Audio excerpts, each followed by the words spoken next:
बाज आ जाएं, जो बांग्लादेश में हुआ है वो पाकिस्तान में भी हो सकता है। मुशाहिद हुसैन सैयद ने फैसला साजों को खबरदार कर दिया।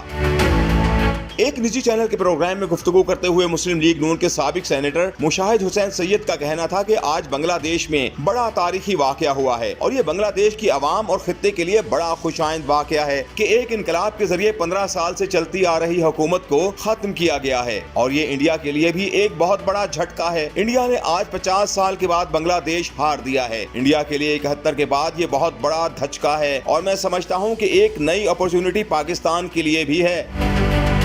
मुशाहिद हुसैन सैयद ने कहा कि ये दूसरी दफा हुआ है खित्ते में कि एक स्ट्रीट पावर ने सरकारी ढांचा या स्टेट पावर को पीछे धकेल दिया है। जुलाई 2022 को श्रीलंका के सदर मुल्क छोड़कर भागे थे अवामी बगावत के नतीजे में और ढाका में भी अवाम ने फतह हासिल कर ली, जो बहुत खुशाइंद बात है।